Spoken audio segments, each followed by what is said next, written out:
वालम्बनं भवजले पततां जनानां। देवादिदेव श्री आदिनाथ भगवान की, देवादिदेव श्री पार्श्वनाथ भगवान की, आचार्य प्रवर श्री मानतुंग स्वामी महाराज की जय। संत श्रोमणी आचार्य भगवान गुरुदेव श्री विद्यासागर जी महाराज की, पूज्य निरावक श्री वीर सागर जी महाराज जी की जय। श्लोक नंबर 29वां चल रहा। सिंहासन प्रातिहार की महत्ता। आचार्य प्रवर श्री मानतुंग स्वामी महाराज जी बता रहे हैं, इसका उच्चारण कर लें। सिंहासने मणिमयोख शिखा विचित्रे विभ्राजते तव वपुः कनकावदातम् बिम्बं वियद्विलसदंशुलतावितानम् तुङ्गोदयादृशिरश्रीव सहस्ररश्मिः।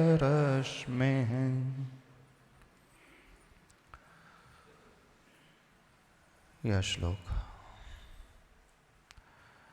प्रभु की महिमा को बताने वाला। कई बार लोगों के मन में प्रश्न उठते हैं, जैन धर्म गुणों की उपासना करने वाला धर्म होता है। हम गुणों के पूजक आराधक माने जाते हैं। दृष्टि में गुण ही आना चाहिए जब हम पूजा करें।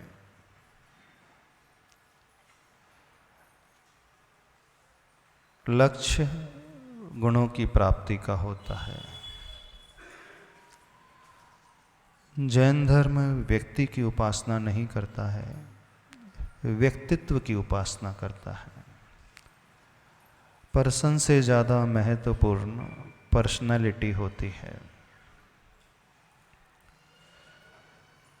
लेकिन वह पर्सनालिटी पर्सन डिपेंडेंट होती है। व्यक्ति होगा तो व्यक्तित्व होगा,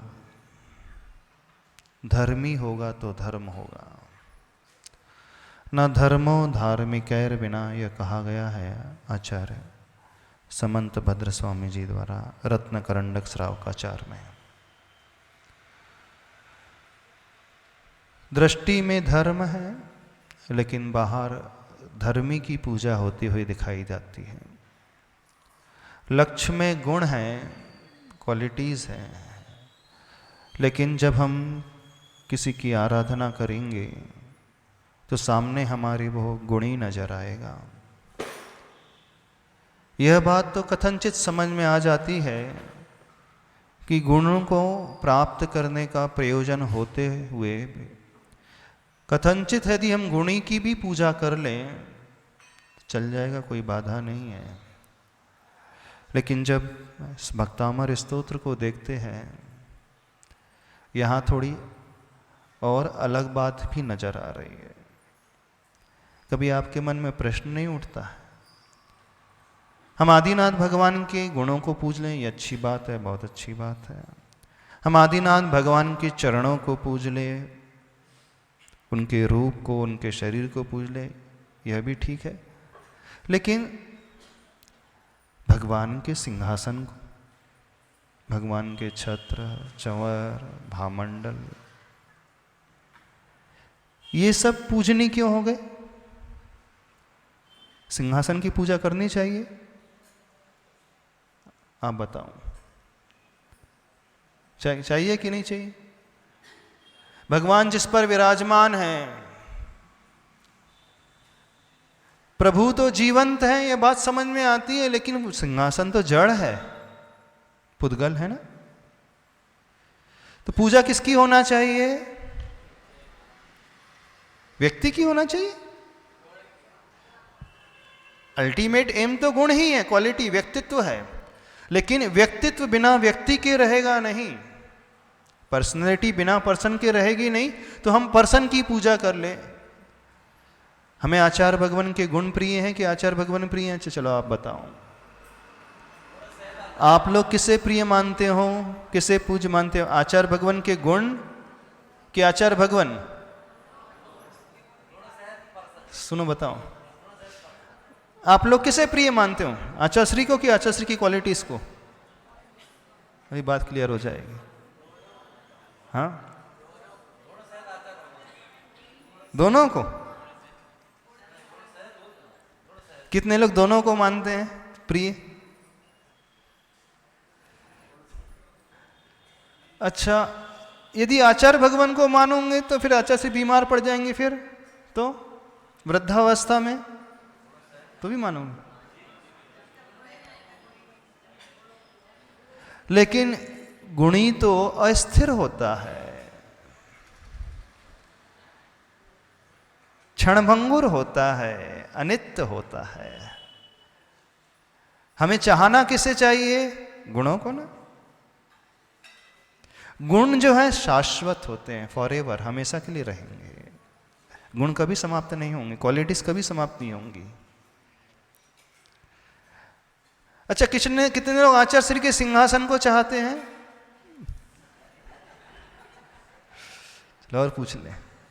जिस आसन पे आचार्य भगवान बैठते हैं, भक्ति करते हैं, कितने लोग सिंहासन की पूजा करते हैं? उस लकड़ी के सिंहासन की। अब आप बताओ।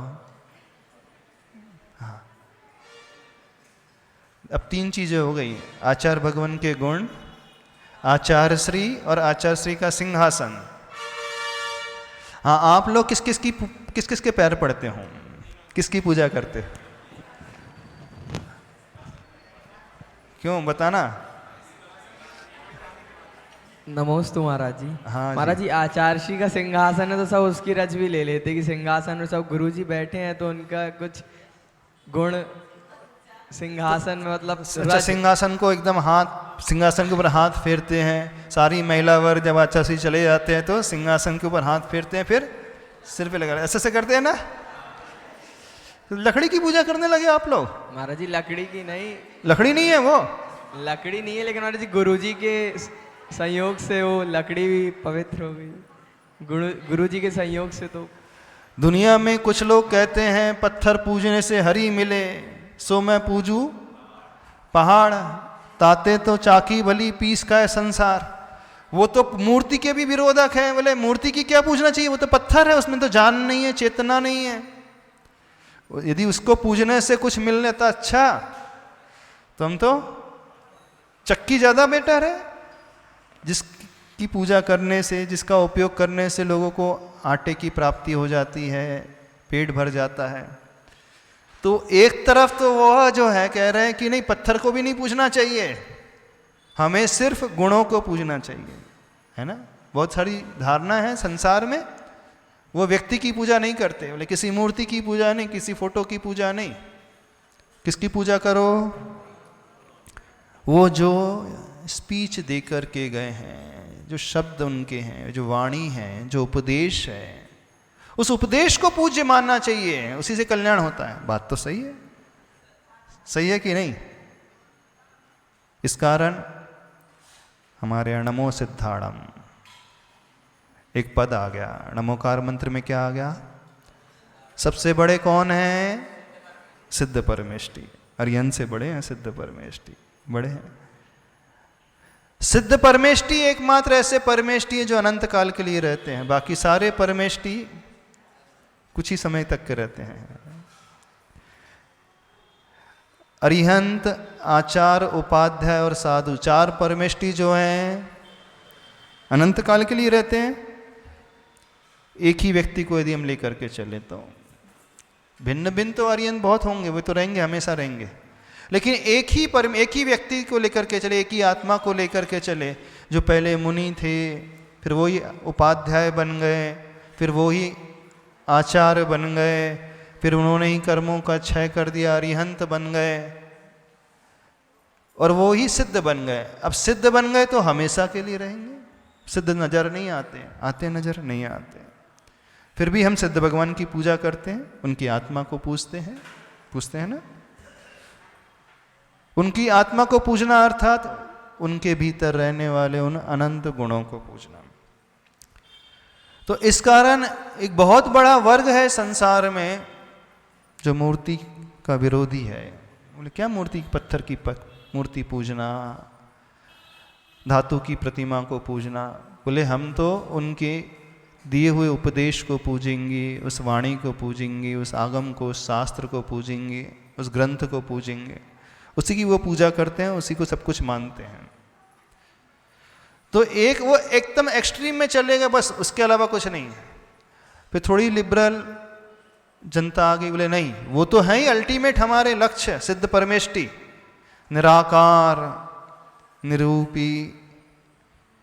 लेकिन अरिहंत भगवान भी हमारे पूज्य हैं। क्यों पूज्य हैं? क्योंकि उन अरिहंत परमेष्टि के भीतर भी क्वालिटीज रहती हैं, इसलिए पूज्य। ये तो फिर भी समझ में आता है। अब अरिहंत भगवान जिस पर बैठे हैं उसकी पूजा करना चाहिए कि नहीं करना चाहिए? सिंहासन की पूजा करें कि नहीं करें? क्यों करें भाई? सिंहासन की पूजा क्यों करें? अच्छा, सिंहासन की पूजा कभी देखी है आपने? सिंहासन की पूजा करें। भगवान के छत्र की पूजा, अशोक वृक्ष की पूजा क्यों? यदि कोई पूजा करे तो छत्र की, सिंहासन की क्या परेशानी है? करें कि नहीं करें बताओ, हम आपसे पूछ रहे हैं। हाँ, सिंहासन की पूजा नहीं होती? खड़े होकर के बोले, माइक से बोले थोड़ा सा।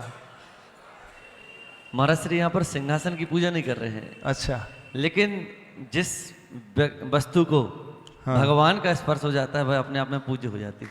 अच्छा, तो सिंहासन की पूजा नहीं करना चाहिए, खाली सिंहासन की कर सकते? खाली सिंहासन की नहीं कर सकते। अच्छा, मूर्ति थोड़ी देर तक बैठी थी, अब मूर्ति वहां रख दी, अब सिंहासन है, उसकी कर लें? हाँ, उसकी तो है।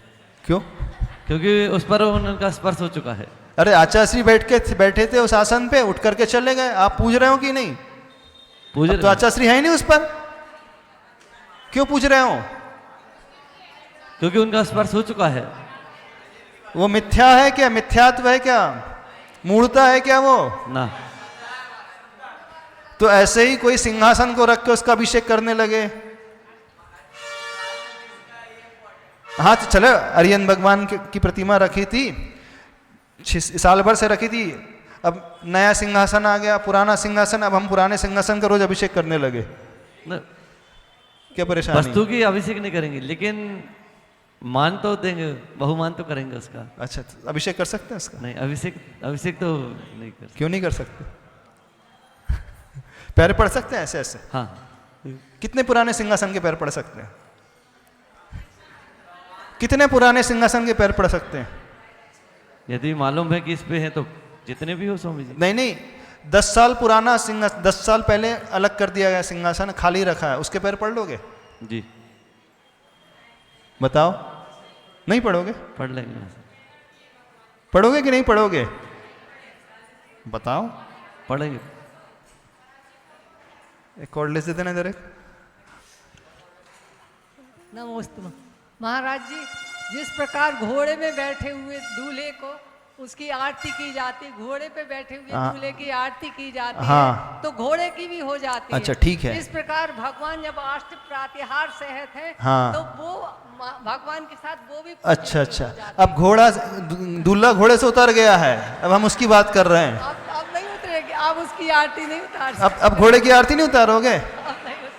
नहीं, इतनी देर तक वो बैठा था, तो वो दूल्हा घोड़े पर बैठा था, अभी उतरा है। बोलना। हाँ, समझो थोड़ा सा। हाँ, नमस्ते महाराज जी। महाराज जी, जैसे आपने कहा मतलब कि आचार्य श्री के पाटे को सब लोग सिर से लगाते हैं। हाँ तो जैसे अपन मतलब भगवान जी की शांति धारा अभिषेक करते हैं, हाँ। तो वो गंधोदक जो रहता है भगवान को स्पर्श करके आता है तो वो पूजनीय रहता है। हाँ तो जैसे भगवान का सिंहासन रहता है तो उसमें भगवान बैठते हैं तो थोड़ी मतलब उस समय के लिए वो पूजनीय हो जाता है, लेकिन अच्छा। ऐसा नहीं कि रखा है तो उसको पूजें। नहीं नहीं, अब भगवान बैठे थे, भगवान को नए सिंहासन में बैठा दिया, अब 10 साल से वो सिंहासन स्टोर रूम में रखा है। नहीं तो वो पूजनी थोड़ी रहेगा, वो नहीं तुरंत अब गंधोदक है जैसे तो तुरंत रहता है, लेकिन कुछ अच्छा, समय के तुरंत लिए यानी तो कितनी देर तक का पूजनी रहेगा वो सिंहासन, वही पूछना चाहते हैं। सिंहासन मतलब जब तुरंत जब भगवान जब बैठे हैं तब। तो कितनी देर तक अलग किए तो थोड़ी, जैसे आचार्य से उठ करके चले गए, कितनी देर तक सिंहासन के पैर पड़ोगे आप? आचार्य से जब जैसे जाते तुरंत पढ़ते, उसके 2 बाद मिनट, तो 5 मिनट, 10 मिनट, 1 घंटा, जब 1 तक दिन? उसको जब तक गए हैं 2 मिनट के लिए बस कर बस लिया, 2 फिर मिनट जब तक है। फिर दूसरी बार मतलब स्पर्श रहता है तो वो 1 मिनट 2 मिनट जब बस तक कोई जाता है 2 ही तो मिनट करेंगे। यानी? फिर एकदम भीड़ लग जाती तो कोई नहीं करेगा। अच्छा, मान लीजिए कल, हाँ बताना थोड़ा सा, कल कल नहीं, जब आचार्य जी तुरंत बैठते हैं, जैसे तभी? हमारे यहाँ पे आहार हुए थे, हाँ। तो जैसे ही आचार्य जी आहार करके गए तो सबने बिल्कुल चौकी को बिल्कुल घेर लिया। हाँ हाँ और वे जब चले गए फिर दूसरे दिन वो चौकी वैसी होगी, दूसरे मुनिराज जी आ गए। अच्छा अच्छा, अब एक चीज नहीं और, खुद नहीं बैठते, अच्छा एक चीज और पूछते हैं। उस चौकी में कभी कोई नहीं बैठा। अच्छा, एक चीज और, शिवाचार्य सब में शिखर जी की यात्रा सबने की है? हाँ, टोकों की वंदना सभी करते हैं। कौन से भगवान है चंद्र प्रभु भगवान की टोक में? चंद्र प्रभु भगवान की टोक में चंद्र प्रभु भगवान अभी कहाँ है? सिद्धशिला में। कब गए वो सिद्ध भगवान, कब हो गए? हाँ, कितने साल हो गए? चौथे काल में गए। चौथे काल में कितने साल हो गए? पता नहीं। तो फिर वो उसकी वंदना क्यों कर रहे हैं वहां पे? शिखर जी की तो महाराज ललित जी- टोक से मोक्ष पधारे चंद्र प्रभु भगवान की जय, और उसके चरण छू रहे हैं। क्यों छू रहे हैं? वहां तो है नहीं चंद्र भगवान, करोड़ों अरबों वर्ष हो गए, अब क्यों छू रहे हैं उस मट्टी को? महाराज जी वो उसके ठीक ऊपर सिद्धशिला में विराजमान है, तो उनका मतलब रहता है वहाँ पे, प्रमाण क्या रहता है? चरण है उनके। चरण नहीं है, अब चरण नहीं है मान लीजिए, फिर भी मिट्टी को छूते हैं ना। पार्श्वनाथ भगवान की टोक में जाते हैं, पीछे साइड जाते हैं, वहाँ मिट्टी उसको भी छूते हैं कि नहीं? मिट्टी उनकी सिर लगा के- बरगड़ाएं रहती हैं, तो एनर्जी भगवान रहती है। मोक्ष गए, कितने करोड़ों अरबों वर्ष हो गए, फिर भी क्यों छू रहे हैं वहाँ? अभी आपने कहा 2 मिनट तक हम आचार्य के पाटे को छुएंगे, एक दिन अगले दिन नहीं छुएंगे, क्या हुआ? क्या हुआ? नहीं बताओ तो सही, समझाओ तो सही हमें क्या होना चाहिए। तो सम्य शिखर की टोकों की वंदना करना चाहिए नहीं करना चाहिए? करना चाहिए महाराज जी। अरे भगवान को मोक्ष हुए, करोड़ों वर्ष बीत गए, फिर? हाँ बोलो। जब तक हमारी श्रद्धा होती है तब तक तो हम पूजते हैं। अच्छा, जब तक श्रद्धा है तभी तक पूजनी है, मान लो श्रद्धा नहीं तो नहीं है? स्वाभाविक है वो तो। गलत बात है, आपकी श्रद्धा नहीं है लेकिन दूसरा तो पूज रहा है। हाँ तो उसकी श्रद्धा होगी तो पूजेगा, सुनो, श्रद्धा का विषय होता है। अच्छा अब हम एक चीज और पूछते हैं आपसे, नवदेवता की पूजा कितने लोग करते हैं? नवदेवता कौन कौन से होते हैं नवदेवता? अरहंत जी, सिद्ध जी, आचार्य जी, उपाध्याय, अरियंत, सिद्ध, आचार्य, उपाध्याय, साधु। हाँ 5 तो हो गए। जिन धर्म, जिनागम, जिन धर्म, जिनागम, जिन चैत्य, जिन चैत्य। जिन चैत्यालय। अच्छा, चैत्यालय की पूजा क्या होती है?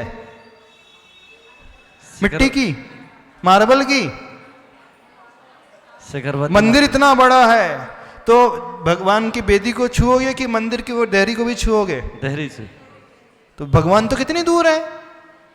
लेकिन चैत्यालय की बात हो रही महाराज श्री, जिन बिम्ब की नहीं, जिन चैत्यालय की तो बात हो रही। जहां भगवान बैठे वो क्षेत्र पूजनी है कि पूरा मंदिर ही पूजनी हो गया? पूरा मंदिर। अब इस मंदिर में तो आप बैठे हो, हमें बताना, हमें समझाना थोड़ा सा। इस मंदिर में तो श्रावक, असंयमी लोग बैठे रहते हैं। अब कोई बाहर से मंदिर को अर्घ चढ़ा रहा है, ठीक है गलत है? गलत है, ठीक है, थोड़ा हमें बताना। देहरी छू सकते नहीं छू सकते? मूर्ता है कि नहीं है वो? हाँ, सिंहासन पूजना चाहिए कि नहीं पूजना चाहिए? यानी भगवान से सिंहासन को पूजना चाहिए। भगवान से ही सिंहासन, तो पार्श्वनाथ भगवान से ही टोक पूजना चाहिए सम्य शिखर जी की। नहीं, जिस पर महाराज श्री जिस पर भगवान बैठ जाते वो सिंहासन बन जाता है। ठीक है, तो वो टोक, अब तो पार्श्वनाथ भगवान मोक्ष छू गए, कितने समय हो गया है। अजितनाथ भगवान तो पूरे पूरा चौथा काल बीत गया, फिर अभी तक वो पूजनीय है टोक अजितनाथ भगवान की। बिल्कुल, जिस स्थान पर भगवान विराजमान हो जाते हैं वह अपने आप पूजनीय हो जाता है। तो जिस स्थान पे जिस सिंहासन बैठ जाए तो सिंहासन ही पूजनीय हो जाएगा बिल्कुल, हमेशा के लिए। हाँ महाराज श्री, भगवान उतार भी दे तब भी। बिल्कुल। तो आप लोग तो पूछते नहीं, बोलते आप लोग तो बोलते 2 मिनट के लिए हम पूछेंगे उसे। नहीं महाराज जी, जो हो ऐसा कर हम क्या है सुनो ध्यान से। अपने यहाँ निषिद्धिका की भी पूजा होती है। निषिद्धिका वो कहलाती है जहाँ से कोई मुक्त हुआ हो, जहाँ से मुनिराज की समाधि हुई हो। वो जो छतरी बनती है, जो चरण बने हैं, भले ही वहाँ भगवान नहीं है जीवंत, भले ही वहाँ प्रतिमा नहीं है, लेकिन वह क्षेत्र भी पूजनीय माना जाता है। क्यों पूजनीय माना जाता है? वो उस व्यक्ति के बैठने से वो एरिया जो है इतना पवित्र हो गया, निर्मल हो गया। उस व्यक्ति की वर्गणाएं जो हैं, वाइब्रेशन, जो पॉजिटिव वाइब्स अभी भी वहाँ पर रहती हैं। तो हम उस सिंहासन को नहीं पूज रहे हैं, ध्यान से समझना। सम्मेद शिखर जाकर के आप माटी की पूजा नहीं कर रहे, सम्मेद शिखर जाकर के आप टोकों की पूजा नहीं कर रहे हैं। आप किसकी पूजा कर रहे हैं? उस वर्गणाओं की, उस वाइब्रेशन की पूजा कर रहे हैं। यानी हम क्या चाह रहे हैं, जैसे तीर्थंकर भगवान की वाइब्स थी, वाइब्रेशंस थे, वैसी ही वाइब्रेशन हमारे भीतर भी प्राप्त हो जाए, उसका स्पर्श पा करके हम भी कुछ पवित्र हो जाए। इसलिए वो उन वाइब्स की, उस भूमि की, उस मिट्टी की पूजा होती है, उसको नमस्कार किया जाता है। उसमें कुछ भी मूर्खता वाली बात, मूर्ता वाली बात नहीं है, उसके पीछे साइंस है, लॉजिक छिपा हुआ है। इस बात को समझें। तो सिंहासन भी अपने आप में हो गया तो पूछनी है। अब एक और अप्रोच बताते हैं। अरिहंत परमेष्ठी के कितने मूल गुण? 40 मूल गुण। सिंहासन उनका मूल गुण है कि नहीं? 8 प्रातिहार मूल गुण है ना, 8। अब एक बात बताओ, सिंहासन भी मूल गुण हो सकता है किसी का? किसी की कुर्सी किसी की मूल गुण हो जाएगी? गुण तो वो होते हैं जो आत्माश्रित होते है ना। गुण क्या होते हैं, क्वालिटीज क्या होती है? जो हमारी सोल, हमारी आत्मा में होते हैं। अब जहां बैठ जाए वो गुण बन जाए, छत्र लग जाए तो उनका गुण बन जाए, महामंडल लग जाए तो उनका गुण बन जाए, अशोक वृक्ष तो उनका गुण बन जाए। ये कहाँ का हिसाब किताब को समझ में आता है? एक तरफ हम व्यक्तित्व की पूजा कर रहे हैं, थोड़ा और लिबरल हो गए तो चलो ठीक है, व्यक्ति की भी कर लो भाई, क्योंकि व्यक्तित्व व्यक्ति के भीतर रहता है, गुण गुणी के भीतर रहता है। इतना तो समझ में आता है। अब जहां बैठे उसकी भी पूजा। तो सिंहासन की पूजा क्यों करते हैं? अब कौन हमें बताएगा? ठीक है, कौन बताएगा सिंहासन की पूजा? हाँ बोलो बोलो बोल, घबराओ नहीं, कंसेप्ट क्लियर कर लो, जिंदगी में काम आएगा। नहीं तो आप सब ऊपर ऊपर करते जाओ, कुछ समझ में नहीं आएगा, जिंदगी निकल जाएगी। नहीं नहीं वो नहीं, आप बताओ। हाँ, क्यों करते हो सिंहासन की? कौन है? वो दीदी बताएंगे, उनको देना थोड़ा सा। हाँ हाँ, थोड़ा समझे तो सही, लोगों के कितने कंसेप्ट क्लियर हैं। नमोस्तु गुरुवर। कॉन्सेप्ट तो किसी के क्लियर नहीं होते जब तक गुरु ना हो, जब तक गुरुवर ना हो और उपदेश ना दें तो हमारे कॉन्सेप्ट क्लियर नहीं हो सकते। इसलिए गुरुवर आप ही बताएंगे। अरे हम आपसे पूछ रहे हैं, इतने सालों से पूजा कर रहे हो। आस्था और अध्यात्म दोनों अलग अलग चीजें होती हैं। हाँ। हर जगह अध्यात्म नहीं घटा लिया जाता है, जहाँ आस्था का विषय होता है। हाँ, आस्था का विषय, तो आस्था का विषय किसी ने चूहे को बना लिया तो फिर इसको भी पूजा करने लगोगे क्या? नहीं भगवान, आस्था है बोले हमारी, गुणी इसका से- थोड़ी। गुणी आस्था से- भी विवेक सहित होती है, समीचीन आस्था होती है। आस्था का मतलब नहीं अंधश्रद्धा, आस्था का ये अर्थ नहीं है। विवेक पूर्वक श्रद्धा का नाम आस्था होता है। हाँ, गुणवानों नहीं है तो उसमें और मूर्खताओं में क्या अंतर हो जाएगा? कोई नदी को पूज रहा है, कोई पीपल के वृक्ष को पूज रहा है, कोई सूर्य को पूज रहा है, कोई चंद्रमा को पूज रहा है, कोई तारे को पूज रहा है, कोई मड़िया को पूज रहा है। कोई मजार को पूछ रहा है, बोले मेरी आस्था है। गुणी पुरुषों से जुड़ी हुई जो भी आस्था का विषय है उसमें विज्ञान को ढूंढना चाहिए, कॉन्सेप्ट क्लियर करना चाहिए, हाँ। उसके बाद उसमें श्रद्धा करना हाँ, हाँ। चाहिए। हर जगह श्रद्धा का विषय नहीं बन जाना। नहीं नहीं बिल्कुल, हम तो बोलते हैं हर जगह चर्चा का विषय बनाना, तर्क का विषय बनाना चाहिए। बिल्कुल गुरुवर। हाँ तो बताओ क्यों सिंहासन पूजनी क्यों हो गया? गुण कैसे बन गया भगवान का? भगवान अरियन परमेष्टि की पूजा तो रोज करते हो, पार्श्वनाथ भगवान की करते होंगे, शांतिनाथ महावीर भगवान की। अच्छा 46 मूल गुणों में अष्टप्रातिहार क्यों रख दिए गए? क्या लेना देना अष्टप्रातिहार से? भगवान- अशोक वृक्ष वो तो भगवान से बहुत दूर है, चलो सिंहासन पे भगवान बैठे हैं, अपन ने मान लिया कथनचित। अब अशोक वृक्ष तो भगवान छू ही नहीं रहे। उनके गुणों के कारण ही अतिशय उत्पन्न हुआ है, हर किसी के उत्पन्न नहीं होते हैं। अशोक वृक्ष छत्र जो है भगवान से बहुत दूर है। उनके गुणों के कारण ही तो ये अतिशय आया ना, इसलिए वे भी पूज्य हो गए हैं। क्यों पूजनीय अष्टप्रातिहार क्यों? हाँ बता, समझ में आ रही बात? हमारी नहीं आ रही? हम उलझा तो नहीं रहे आप लोगों को? उलझा रहे हैं। उलझा रहे हैं? जी महाराज जी। कहाँ उलझा रहे? हाँ बोलो। नमोस्तु महर्षि जी। महर्षि जी, भगवान के 46 मूल गुणों में अष्टप्रातिहार या भगवान के ऐश्वर्य या वैभव को प्रदर्शित करने वाले होते हैं। चूंकि भगवान के पास अनंत गुण प्राप्त होते हैं तो वो ऐश्वर्य और उनका समोषण विभूति को प्रदर्शित करता है, इसीलिए इनको मूल गुणों में अच्छा शामिल प्रदर्शित कर रहा है तो मूल गुण बना ले हम, वैभव प्रतिष्ठित करते तो मूल गुण बन ये जाएंगे। भगवान का वैभव भी सम्यक दर्शन का एक कारण बनता है, तो मूल गुण बन जाएगा उनका वो।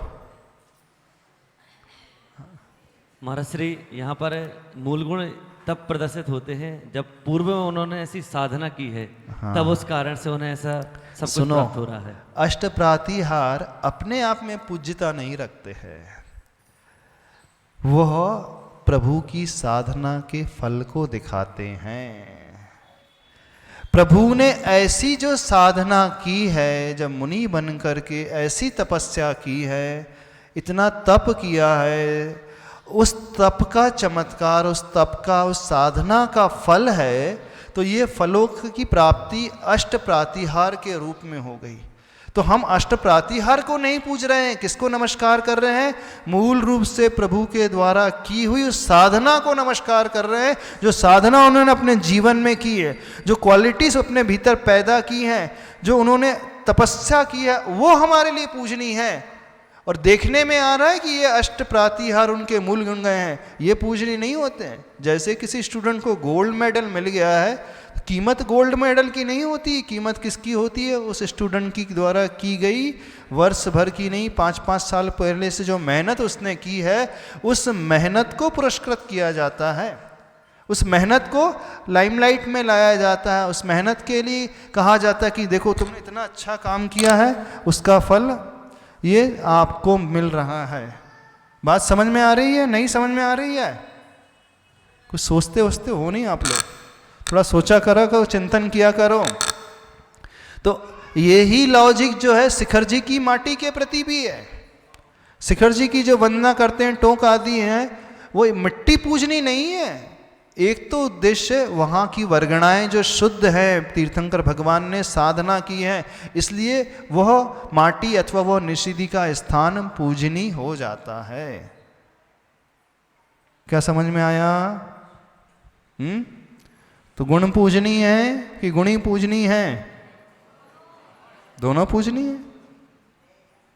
अब गुण 2 प्रकार के होते हैं। कुछ गुण हमारी आत्माश्रित होते हैं, जैसे प्रभु का गुण है अनंत ज्ञान है, अनंत दर्शन है, सुख है, वीर है, ये तो आत्माश्रित। लेकिन कुछ गुण शरीराश्रित, उनका सुंदर शरीर, सुगंधित शरीर, श्वेत रक्त, समचतुर संस्थान, उत्तम सहनन, ये पूरा का पूरा निरोगी काया, मल से रहित शरीर, ये शरीराश्रित, यानी ये आत्माश्रित जिसमें तादात्म संबंध होता है। एक वह गुण जो होते हैं वो हमेशा के लिए रहेंगे, फॉरएवर। दूसरा गुण शरीराश्रित, अब इसमें आत्मा और शरीर का तादात्म्य संबंध नहीं है, दूध पानी का संश्लेष संबंध है। शरीर फिर भी पुद्गल है, जड़ है, मिटने वाला है, लेकिन उस आत्मा के रहने से शरीर इतना पवित्र हो गया तो शरीर भी पूज्य बन गया। तीसरा संबंध जो उस शरीर से भी भिन्न है, डिफरेंट एग्जिस्टेंस रखता है, सिंहासन है, प्रातिहार है, अशोक वृक्ष है, छत्र है, उनके आत्मा से तो भिन्न है ही, शरीर से भी जो दूसरा बहुत दूर है वह भी कथनचित गुण माना जाता है। तो वह गुण इसलिए प्राप्त हुए कि उन्होंने ऐसी साधना की। तो यहाँ पर जो हम पूजा कर रहे हैं प्रातिहार की नहीं, उनकी साधना की पूजा कर रहे हैं, क्वालिटीज़ की पूजा कर रहे हैं। इस हिसाब से उसे लेना समझना। हाँ चले आगे। हाँ क्या पूछ? नमोस्तु महाराज। हाँ महाराज जी अरिहंत परमेष्टि के हाँ 46 गुण बताए हैं। हाँ। तो जैसे जन्म के 10 अतिशय। हाँ। तो अब अरिहंत परमेष्टि तो जन्म से अरिहंत तो थे नहीं। हाँ जन्म से तो अरिहंत परमेष्टि थे नहीं, तो फिर अरिहंत परमेष्टि के 46 मुड़गुण क्यों बोले? उपचार से होते हैं। अरिहंत परमेष्टि के मूल तो वैसे 4 ही गुण होते हैं, आत्माश्रित, ज्ञान, दर्शन, सुख, वीर। बाकी ये सब आ जाते हैं जो कि ये नष्ट होने वाले हैं, फिर भी कहेंगे तो अरिहंत परमेष्टि के ही गुण।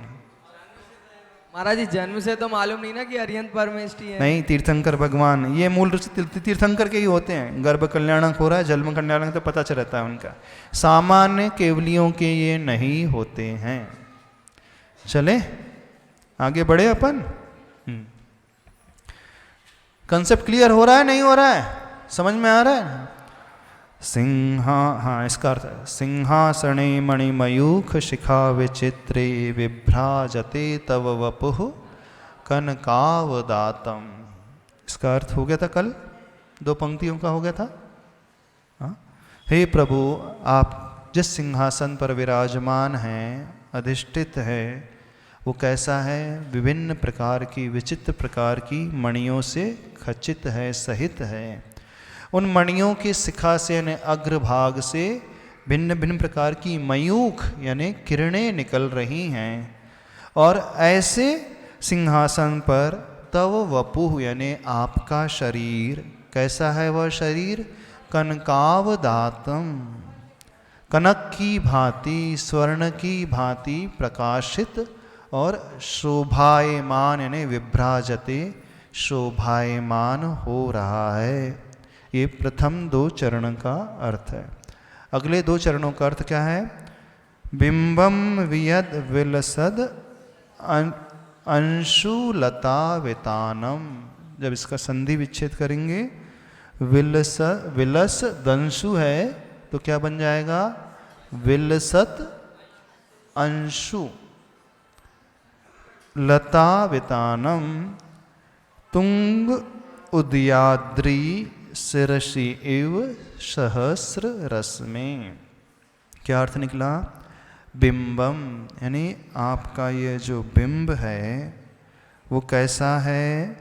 वियत, वियत का अर्थ होता है आकाश, नभ, नभ मंडल आकाश में। किस प्रकार का है? विलसद अंशु लता वितानम, आकाश में शोभायमान है। अंशु का अर्थ होता है किरण, वितान का अर्थ होता है उसका विस्तार, फैला हुआ है। यानी आकाश में किरण लताओं का समूह जिसका है, ऐसा वो फैलाव को लिए। किसकी किरण होती हैं?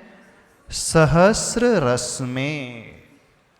सहस्र रस में किसका नाम?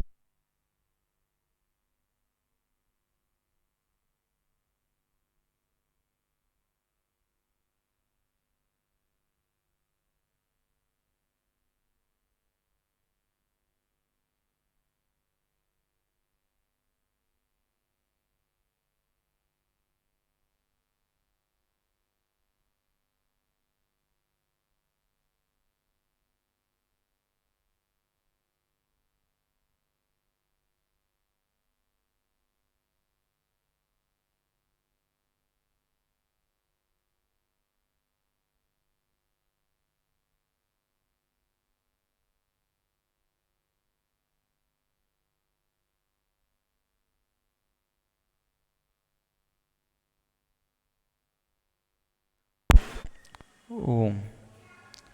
ओम।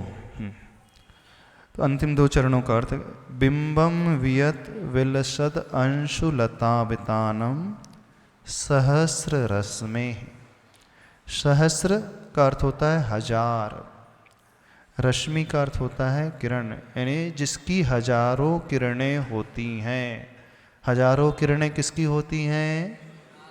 सूर्य की। तो संस्कृत कोश में सूर्य का एक नाम हो गया सहस्र रश्मि।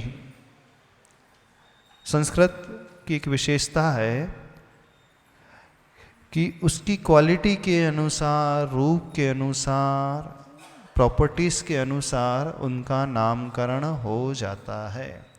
तो जिसकी हजारों किरणें होती हैं ऐसा कौन? सूर्य। कैसा है वह सूर्य? सूर्य बिंब वियत यानी आकाश में विलसित होता है, प्रकाशित होता है। कैसा प्रकाशित होता है?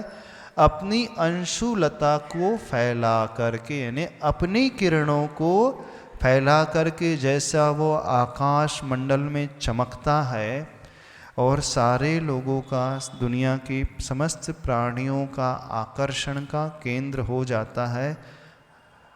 जब वह उदयाचल पर आता है, प्रकाशित हो जाता है, तो क्या कहा गया है? कैसे उदयाचल पे आ रहा है? तुंगोदयाद्रि शिरसी एव। तुंग का अर्थ क्या होता है? मांगी तुंगी गए आप लोग? तुंगी का अर्थ क्या हुआ? तुंग यानी बहुत ऊंची पहाड़ी। पर्वत देखा है? एक तरफ मांगी पर्वत है, एक तरफ तुंगी पर्वत। तो तुंगी गिरी जो है एकदम बहुत स्ट्रेट खड़ा है, एकदम बहुत ऊंचा। तो जिसकी चोटी बहुत ऊंची होती है वो कहलाता है तुंग, यानी बहुत उत्कृष्ट, बहुत ऊंचा। उदय अद्रि, अद्रि का अर्थ होता है पर्वत। तो मानो जैसे बहुत ऊंचे पर्वत पर वह उदयाचल को प्राप्त हो रहा है। कौन? वो सहस्र रश्मि यानी सूर्य।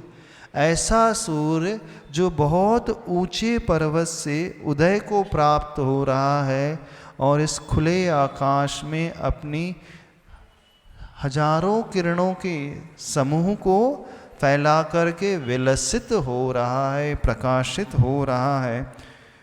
ऐसे ही मानो आप हे आदिनाथ भगवन, जब आपको केवल ज्ञान प्राप्त हुआ, आपका समवसरण लगा, आप कैसे प्रकाशित हो रहे हैं?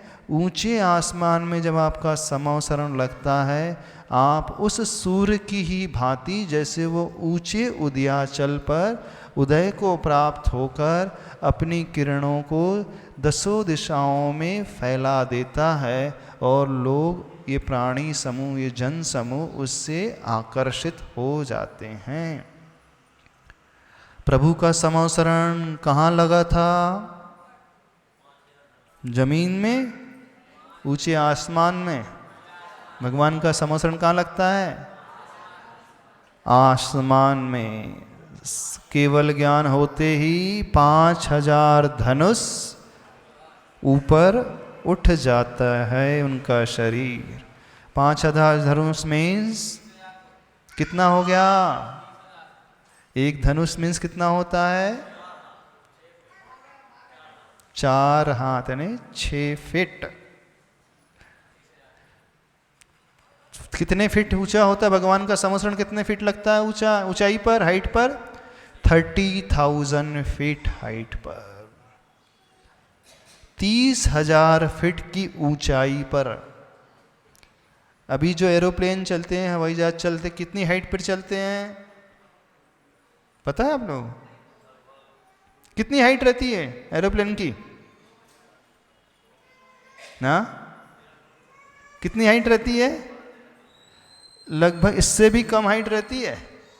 कितनी हाइट पर उड़ते हैं एरोप्लेन? अभी हवाई जहाज जो होते, प्लेन्स उड़ते हैं, इससे बहुत कम ऊंचाई पर, लगभग 14, 15, 10,000 से 15,000 की ऊंचाई, फीट की ऊंचाई पर एरोप्लेन उड़ते हैं। यानी प्रभु का समवसरण जो इंद्र नील मणि का होता है समवसरण, आदिनाथ भगवान का समवसरण कितना बड़ा लगा था? 12 योजन प्रमाण। 12 योजन कितना होता है? लगभग 150 किलोमीटर। 150 किलोमीटर। एक योजन मीन्स लगभग 12 किलोमीटर। 12 का स्क्वायर कर लो, 12 स्क्वायर कितना, 144।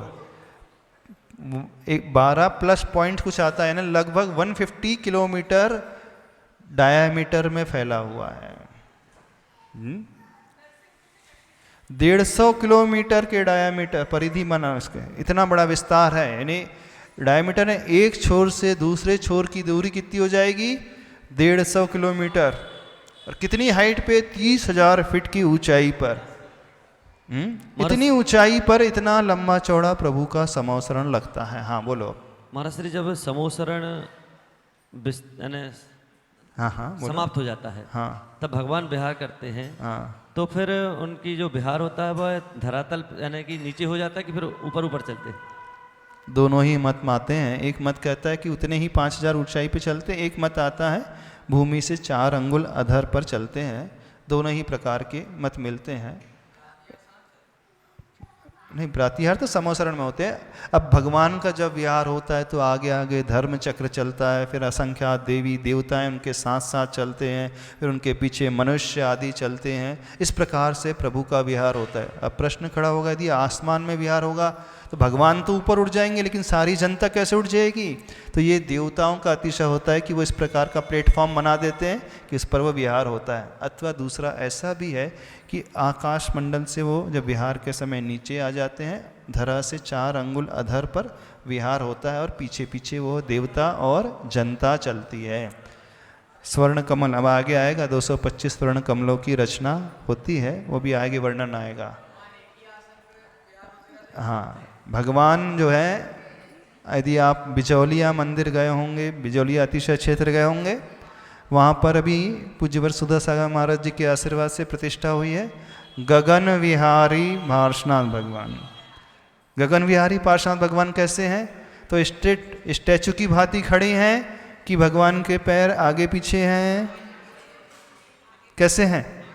एक पैर थोड़ा आगे है, एक पैर थोड़ा पीछे, यानी जैसे सामान्य व्यक्ति का मूवमेंट हो रहा है ना, ऐसे ही प्रतिमा ऐसी बनी है ना। गगन विहारी पार्श्वनाथ भगवान दर्शन किया आप लोगों ने बिजौलिया क्षेत्र के?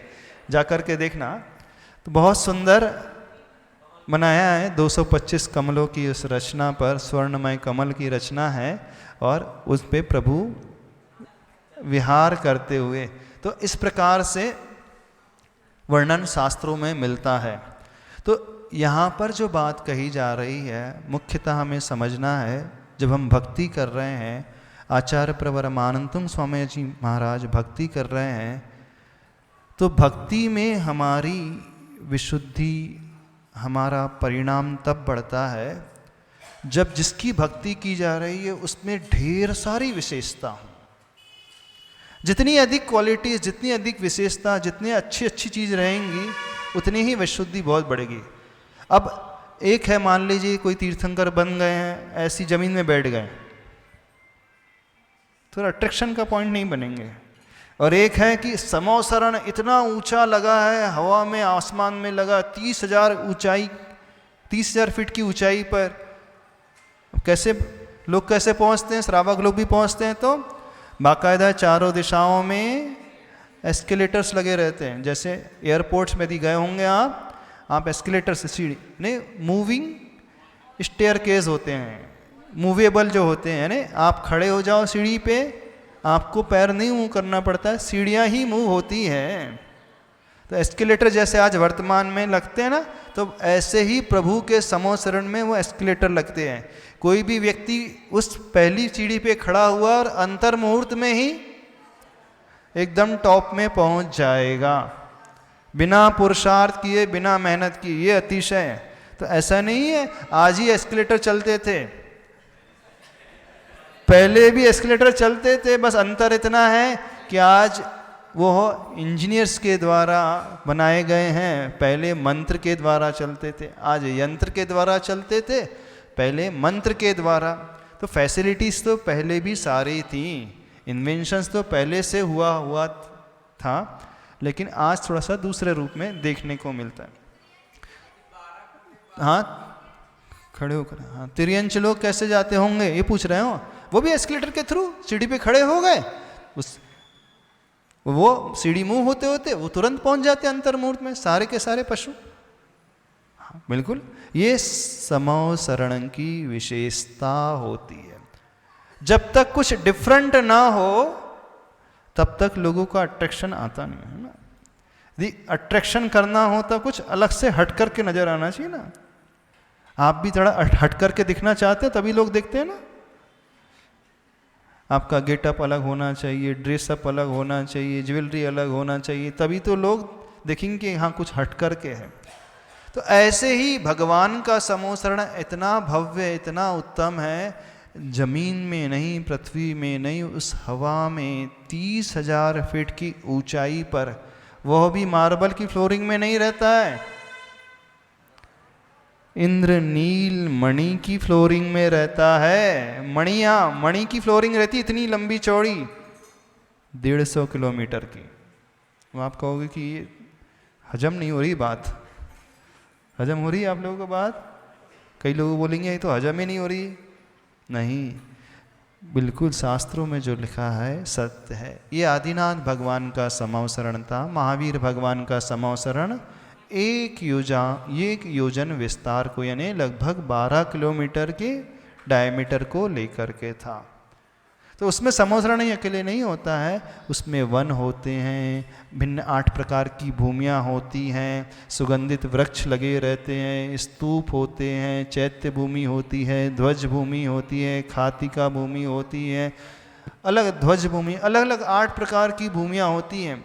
तो 150 मिनट का एकदम वो सभा मंडप नहीं होता है।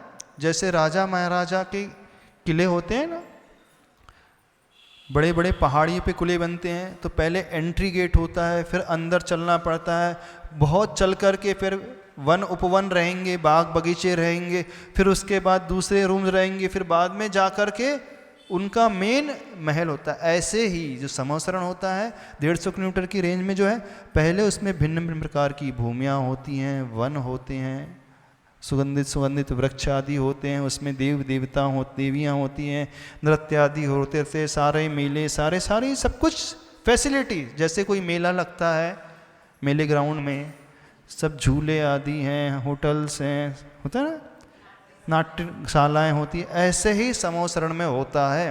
तो ऐसा विशेष समवसरण का जो स्वरूप है, ऐसे समवसरण में प्रभु फिर अंदर जा कर के फिर वो स्तूप आदि, फिर मान स्तंभ है, फिर वो 12 सभा का स्थान है, फिर वो 3 कटनियाँ हैं, फिर 3 कटनी के ऊपर चढ़ कर के गंधकुटी है, फिर गंधकुटी के ऊपर वह सिंहासन रूपी प्रातिहार है, और उस सिंहासन रूपी प्रातिहार पर आदिनाथ भगवान 4 अंगुल अधर पर विराजमान रहते हैं।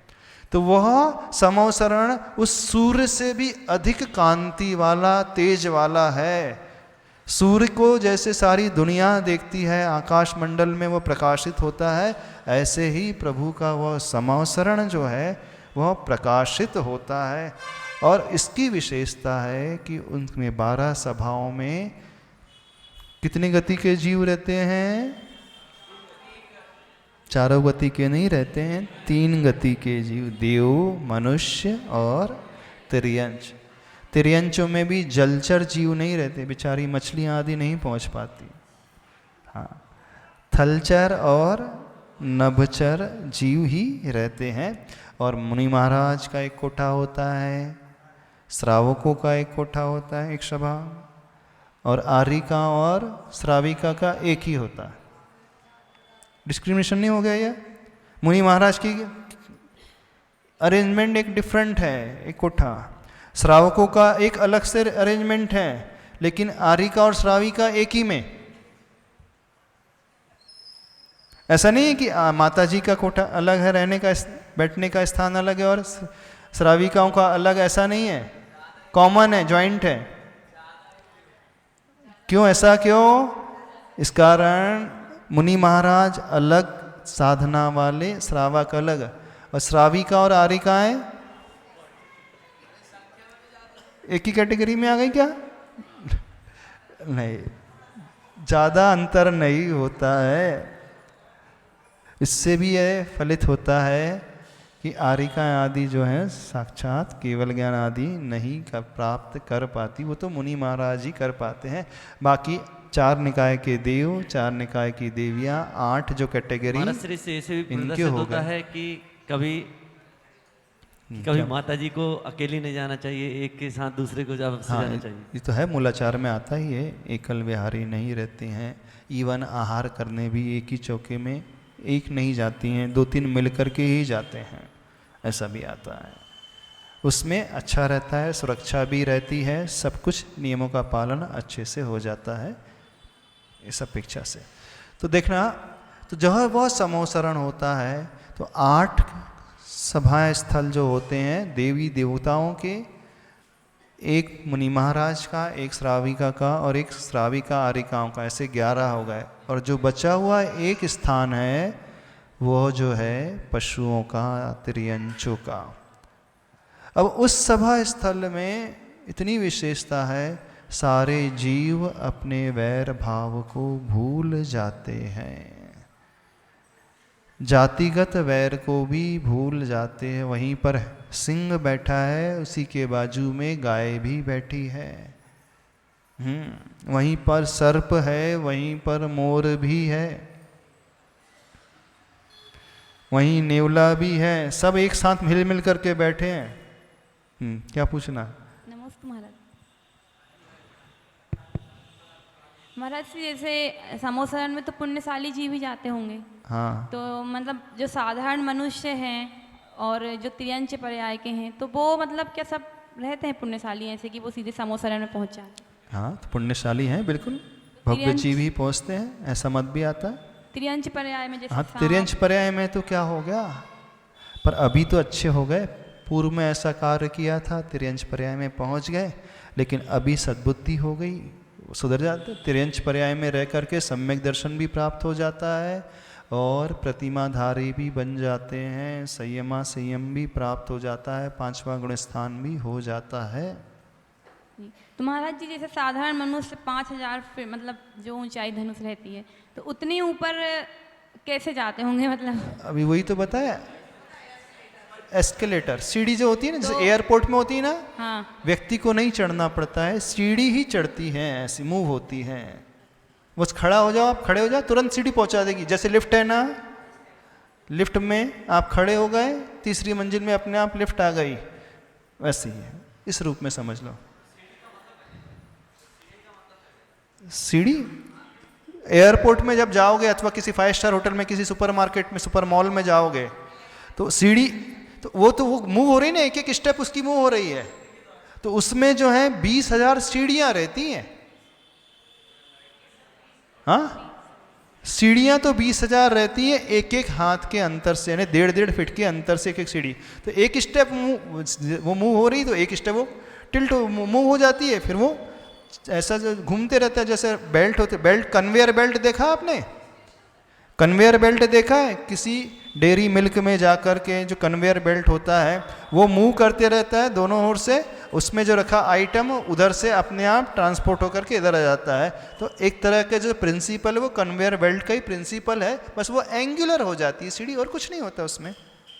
तो यहाँ पर एक मोटर रहती है, वहाँ पर एक मोटर होती है, वो रोटेट करते रहती है, तो बस वो लोहे की सीढ़ियाँ भी ऊपर ऊपर घूमती रहती है, जैसे बेल्ट कन्वेयर होता है उसके अनुसार वो कन्वेयर करती रहती है। हाँ महाराज जी जैसे मतलब तो तिर्यंच पर्याय भी हैं और जो साधारण मनुष्य हैं, तो समोशरण एक निश्चित तक रहता है, तो उसके बाद फिर उनके भाव वैसे ही हो जाते हैं क्या, फिर बदल जाते हैं? आप मंदिर में अच्छे भाव रखते हैं, लेकिन मंदिर से जैसे घर जाते कैसे भाव हो जाते हैं? बताना। बदल जाते हैं। तो जब तक समो शरण में रहते तब तक तो अच्छे भाव रहते हैं, लेकिन समो शरण से लौट करके जैसे ही अपने घर गृहस्थी में आते हैं तो मोह से इतने प्रभावित हो जाते हैं कि वही बेटा बेटी नजर आने लगते हैं, पोता पोती नजर आने लगते हैं, दीक्षा आदि भी नहीं लेते हो। आप यहाँ तो बहुत शांत परिणामी रहते हो और यहाँ से जाते ही घर में क्या हो जाता है, यहाँ रामायण मंदिर में, और घर में जा कर के महाभारत हो जाती। क्यों नहीं होती? ऐसे नहीं होती महाराज जी, बच्चों के कारण थोड़ा सा लगता है। कहने का मतलब तो मंदिर में रहते हैं तो परिणाम निर्मल रहते हैं गुरु के सामने, प्रभु के सामने, लेकिन यहाँ पे 2-2 घंटे भी प्रवचन सुनते रहो, क्लास अटेंड करते रहो, तब तक तो अच्छा, लेकिन 2 घंटे सुनने के पश्चात घर में जाकर के कहाँ चला गया 2 घंटे का वो संस्कार? मोह डोमिनेट कर देता है। व्यक्ति मोह से इतना ग्रसित हो जाता है कि कितना भी सुन ले वो, 2 महीने भी सुनते रहे, फिर भी वह बदलता नहीं। जैसे आप लोग बदले हो, 2 महीने से सुन रहे हैं, कुछ बदले हो? क्या करें महाराज जी इसके लिए? ये क्या करें? मंदिर और घर में दोनों में सामंजस्य बनाकर रखें। हाँ, तो धीरे धीरे मोह को कम करो। जब तक मोह कम नहीं होगा तो विकास कैसे होगा? महाराज जी, मान स्तंभ जमीन से ही रहता है कि कोई 5000 धनुष ऊपर रहता है? सब कुछ उस इंद्रनील मणि के ऊपर ही रहता है। उसी फ्लोर पे जब 30,000 फीट पे पहुंच जाएंगे सर, वहीं से वो स्टार्टिंग लेवल होती है, वही ग्राउंड लेवल मानी जाएगी। उसी के ऊपर सारी रचना जो होती है, चाहे मानस्तंभ की रचना हो, 8 प्रकार की भूमियाँ की रचना हो। जब पंचकल्याणक होते हैं वहाँ पर जो समोसरण ऐसा दिखाया जाता है, पहली भूमि, फिर हाइट पे दूसरी, फिर तीसरी भूमि, पर एक्चुअली समोसरण ऐसा नहीं होता है। वो एक ही ग्राउंड लेवल पर होती हैं 8 प्रकार की भूमियाँ, पर दिखाने के लिए पंचकल्याणक में अलग अलग स्टेप वाइज 8 प्रकार की भूमि दिखाई जाती हैं, ताकि दूर से व्यक्ति को समझ में आ जाए। वो ऐसे भूमियाँ ऐसा नहीं है कि पहली मंजिल में फर्स्ट भूमि, सेकंड स्टोरी में दूसरी भूमि, थर्ड स्टोरी में चौथी तीसरी भूमि, ऐसा नहीं है। एक ही ग्राउंड लेवल होती है, ग्राउंड लेवल में इस प्रकार की रचना होती है। तो ये अद्भुत समोसरण की रचना, तो उसकी तुलना किससे की गई है? जैसे इस गगन मंडल में, आकाश मंडल में वह सूर्य अपनी हजारों किरणों को फैलाते हुए रहता है, चमकता है। हे प्रभु, आप भी जो है इस ऊंचे आसमान में समोसरण के मध्य में उस सिंहासन के ऊपर बैठ कर के, 4 अंगुल अधर में बैठ कर के उस कांति और तेज को फैला रहे हैं। सूर्य का तो तेज एक ही सूर्य का रहता है, लेकिन जो प्रभु का तेज होता है करोड़ों सूर्य से भी अधिक तेज। सूर्य का जो प्रकाश होता है वो आंखों को चुभने वाला होता है। अल्ट्रावायलेट रेडिएशन निकलती है ना, तो आप लोग स्पेक्स पहन लेते हो, गॉगल्स पहन लेते हो, यूवी प्रोटेक्टेड। लेकिन जो प्रभु का तेज करोड़ों सूर्य के बराबर होते हुए भी वो बहुत अच्छा लगता है, सुहाना लगता है, चुभने वाला नहीं होता है। जैसे चंद्रमा की रोशनी होती है, वो चुभने वाली नहीं होती है, वो प्रिय लगने वाली होती है। लेकिन चंद्रमा की रोशनी बहुत डिम होती है, सूर्य की रोशनी बहुत तेज होती है लेकिन चुभने वाली। लेकिन प्रभु की जो तेज होता है वो बहुत ऊंची क्वालिटी वाला लेकिन प्रिय लगने वाला, इस प्रकार से होता है। तो ऐसा उनका वैभव, ऐसा उनका रूप, ऐसा उनका स्वरूप होता है, तो मानो वह सूर्य को भी पीछे छोड़ रहा है। इतनी विशेषता को लिए प्रभु उस समोसरण में गंधकुटी के ऊपर सिंहासन के ऊपर 4 अंगुल अधर में विराजमान होते हैं। तो सबके पॉइंट ऑफ अट्रैक्शन स्वतः ही बन जाते हैं। इस कारण दुनिया का हर एक प्राणी वहाँ जाने के लिए आतुर रहता है, सोचते रहता है कब मैं जा कर के प्रभु के दर्शन समोसरण में करूँगा। एक मेंढक भी तिर्यंच गति का समोसरण में चला गया था भगवान की पूजा करने के लिए। और आप लोग कैसे हों, अपने घर छोड़ करके भगवान के समोसरण में, मंदिर में नहीं आ पाते। जो मंदिर में वेदी बनाई जाती हैं वह एक समोसरण का प्रतीक ही है। ये वेदी जो बनाई गई है वेदी नहीं है, वो क्या है? समोसरण की रचना ही है। तो देखना, समझना, एक मेंढक तिर्यंच गति का जीव छोटा सा, वह प्रभु की भक्ति करने के लिए अपने मुख पर वह पंखुड़ी दबा कर के फूलों की वो चला जाता है। एक कैसा वो भव्य जीव है। और एक आप लोग हो अपने घर को छोड़ कर के वर्तमान में प्रभु के समोसरण में आ नहीं पाते। आते भी हो तो मजबूरी में आते हो, भक्ति भी करते हो तो मजबूरी में। लेकिन वह मेंढक बड़े मनोयोग से, उत्साह से सहित होकर के अपने आप को धन्य मानता हुआ भक्ति करने चला जाता। और आप लोग काम चलाओ, फॉर्मेलिटीज़ करने के लिए, काम निकालने के लिए ऐसे आते हो ना। तो इस श्लोक को पढ़ करके समझना कि प्रभु की महत्ता कितनी महान है, कितनी बड़ी है। वह उस सूर्य से भी अधिक तेजस्वी हैं, चमकने वाले हैं, ऐसे शोभायमान हो रहे हैं। तो हे आदिनाथ भगवान, हम आपकी भक्ति ऐसे ही कर रहे हैं। ऐसे भाव आचार्य मान तुम स्वामी जी कर रहे हैं अभिव्यक्त। यानी आचार्य परमेष्टि, आचार्य भगवान की दृष्टि में देखो प्रभु की महानता कितनी, बड़प्पन कितना अधिक है, तब हमारे मन में वो विशुद्धि जागती है। आप तो ऐसे बुझे बुझे से आ जाते हो, भगवान की प्रतिमा को भी ऐसे बुझे बुझे से देखते हो, कुछ बड़प्पन नहीं देखते, महानता नहीं देखते, विशेषता देखते हो नहीं देखते। कोशिश करना अपने भीतर वो परिणाम ला सको। महाराज जी, गौतम गणधर, जैसे गणधर परमेष्टि कहाँ बैठते हैं? हाँ, मुनियों की सभा में सबसे अगले स्थान में, अग्रिम पंक्ति में उनका स्थान होता है, उस सीट पर वो बैठते हैं। जैसे इंद्रभूति नाम का जो ब्राह्मण था वो गौतम गणधर बने हैं, तो पहले तो उनने मुनि वेश धारण नहीं किया था ना? नहीं, पहले तो वो ब्राह्मण वेश में आया था। हाँ। मानस्तंभ के दर्शन ही मान उसका खंडित हो गया, फिर वहीं दीक्षित जाकर के दीक्षित हो गया। मानस्तंभ में हुए कि समूहशरण के अंदर? नहीं, दर्शन मानस्तंभ से मान खंडित हुआ, फिर मान खंडित होने के पश्चात वो गया, वर्णन ऐसी आता है महावीर पुराण में, वहां जाकर के वो दीक्षित हो गया इसी प्रकार से। तो पहले वस्त्रधारी हो के, हाँ, पहले तो श्रावक था, श्रावकों की सभा में बैठे, फिर जाके सभा में बैठने का उसको समय नहीं मिला, बैठे नहीं सभा में, वो तो देखते के मानस्तंभ दीक्षित होकर के सीधी मुनि की सभा में। नमोस्तु महाराज जी। महाराज जी, जलचर जी वहाँ नहीं पहुँच पाते हैं, ऐसा क्या पाप कर्म करते हैं जिनके कारण उन्हें? जलचर को पहुँचने के लिए जल की आवश्यकता होगी, लेकिन वहाँ तक कोई ऐसी टनल नहीं थी कि जल की वो स्रोत वहाँ तक पहुँच जाए। नहीं महाराज जी, उन्होंने बहुत बुरे कर्म किए जिस। हाँ, वो तो है, पुण्य चाहिए भगवान के समूह शरण में पहुँचने के लिए, ऐसा कार्य। चले, समय हो गया। बोले देवादिदेव श्री आदिनाथ भगवान की। जावाणी के ज्ञान से